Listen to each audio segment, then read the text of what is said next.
អូខេអញ្ចឹងបងប្អូនខ្ញុំសូមបន្ថែមការងារតិចណាអញ្ចឹងយើងបន្តទៀតអញ្ចឹងយើងនិយាយពីរបាយការណ៍យើងមានអាចយើងមើលតាមវិក័យប័ត្រអញ្ចឹងយើងអាចមើលពីថ្ងៃណាអាចរើសឈ្មោះអតិថិជនយើងអាចរៀបតម្រៀបទៅតាមឈ្មោះអតិថិជនតាមអ្នកលក់ហើយយើងអាចបង្ហាញទាំងអស់ឬក៏យើងមើលទៅក្នុងថ្ងៃនេះអញ្ចឹងណាឧទាហរណ៍ថាយើងមើលទៅក្នុងថ្ងៃនេះគឺវាចេញតែ invoice ដែលមានស្រាប់អញ្ចឹងវាសូរថាសញ្ញា tick នេះគឺបងលុយរួចសញ្ញា tick នេះបងលុយរួចហើយសញ្ញារូបលុយនេះមានថាអត់តបានបងលុយទេណាអូខេអញ្ចឹងតែសរុបទាំងអស់គឺប៉ុន្មានគឺចេញសរុបឲ្យហើយបើយើងនិយាយពីបញ្ជីធំជារបាយការណ៍ចំណូលនិងចំណាយប្រចាំថ្ងៃ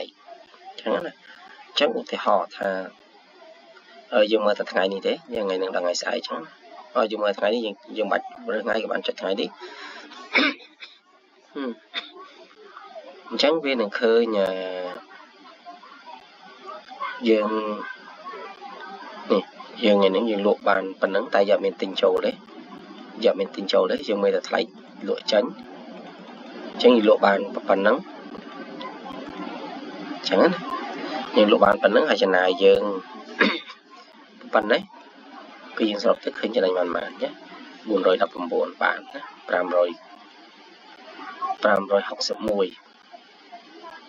អូខេហើយសម្រាប់របាយការណ៍បន្តទៀតគឺរបាយការណ៍ទិញចូលនេះដូចគ្នាដូចនឹងវិក័យប័ត្រដែរឬពីថ្ងៃណាហើយតំណែងកងតាយ៉ាត់មានទេយើងមើលរបាយការណ៍ចម្ពាក់យើងមើលថ្ងៃនេះទៅរៀបតាមអតិថិជនហើយយើងអាចមើលពីថ្ងៃដល់ថ្ងៃណាយើងមើលតាមប្រភេទតំណែងយើងមើលតាមក្រុមអតិថិជនណាចឹងថ្ងៃហ្នឹងគឺមានអតិថិជនគាត់នៅចម្ពាក់2នាក់ណាគឺ2បងហ្នឹងដែលនៅចម្ពាក់ហើយរបាយការណ៍ stock ចឹងរបាយការណ៍ stock យើងមើលសម្រាប់ stock បច្ចុប្បន្នក៏បានមើល stock បច្ចុប្បន្ននេះឃើញគ្រប់តំណែងទាំងអស់មកនេះគឺតំណែងទាំងអស់មានចំនួន stock ប៉ុន្មានអូខេយើងអាចរៀបតាមតំណែងយើងមើលតាមមួយថ្ងៃបានហើយមើលថ្ងៃហ្នឹងបានហើយដើម្បីឲ្យដឹងថាមានចេញចឹងហើយគឺយើងមានលក់ចំនួន5អញ្ចឹងណាលក់បងមួយណាអូខេអញ្ចឹងវាចេញមកទាំងអស់ហើយយើងមានគេសុំថែមអញ្ចឹងណានេះមានគេapprove សាប់នេះមានថាមានគេ approve ទៅលើថាអនុញ្ញាតឲ្យថែមចំនួន50ទៀតអញ្ចឹងណាអូខេអញ្ចឹងបើយើងមើលតាមនឹងជា stock ឯណាយើងមើលតាមសងតំណែងនេះអត់មានទេសងតំណែងយើងនិយាយមិញគឺយើងរកដូចគ្នាអញ្ចឹងពីថ្ងៃណាដល់ថ្ងៃណាចំណូលយើងអាចមើលបានសម្រាប់ថ្ងៃនេះរៀបតាមអតិថិជនអញ្ចឹងថ្ងៃហ្នឹងគឺចំណូលយើង550បាតដុល្លារនេះមែនណា sorry គឺលុយបាតទេ550បាតទេណា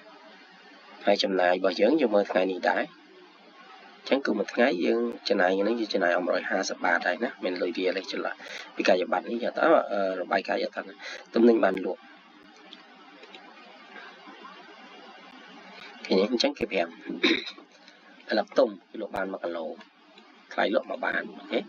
ផ្សិតចំបើងថ្ងៃពេញ 4.2 កេស103គីឡូណាអញ្ចឹងគេលក់បាន6អញ្ចឹងនេះឈាមទា5កេស5បោកគឺអូខេនេះជារបៀបនៃការលក់អូខេហើយនឹងយើងអាចមើលលក់បានប្រចាំខែយកគិតជាកេសទេគិតជាគីឡូយើងមើលប្រចាំខែទៅអញ្ចឹងយើងរើសខែ6ថ្ងៃណាក៏បានដែរហើយក្នុងខែ6អញ្ចឹងវាប្រាប់ឲ្យថាមួយខែលក់បានខ្លះអូខេតំណែងលក់បានខាងលើនេះសិតទៅលក់បានទាំងអស់ចឹងមកជានឹងខំនេះប្រចាំខែអញ្ចឹងយើងមើលឃើញអូខេសំទោសណាយើងមើលប្រចាំថ្ងៃមកប្រចាំថ្ងៃមានថាយើងពេញមួយខែ6អញ្ចឹងមានថ្ងៃ1ដល់ថ្ងៃអូខេអញ្ចឹងឃើញទេអញ្ចឹងខែ6ហ្នឹងជូន2025ហ្នឹងគឺតំណែងនេះគេលក់ថ្ងៃ2លក់អាន2តំណែងហ្នឹងលក់អាន5ហើយចៃដន្យអានេះលក់បាន91លក់អានច្រើននេះគេអានេះលក់អាន20អូខេអានេះលក់អាន11អញ្ចឹងថ្ងៃម្អែកឃើញលក់អីបានទេបានខ្លះវានឹងចាញ់នៅអស់ជាចំនួនណាហើយយើងចង់មើលគិតជាកេសវាអាចគុណជាកេសឲ្យយើងបានទៀតណាតែខ្លះវាអត់មានកេសអញ្ចឹងវាអាចចាញ់ណាសំទោសផងអូខេ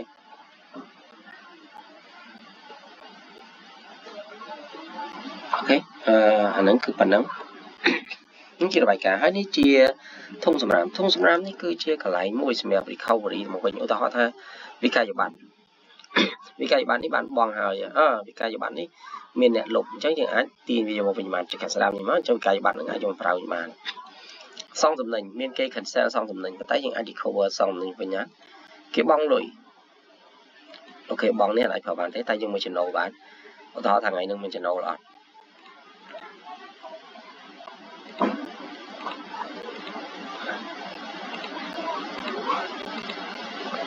ចឹងគេបង់មួយគឺ550 បាតលើលេខវិក័យប័ត្រមួយហ្នឹងអញ្ចឹងយើងអាចទីមកវិញបាន cancel មកហ្នឹងក៏បានដែរណា cancel payment ហ្នឹងណាបើសិនច្រឡំអូខេ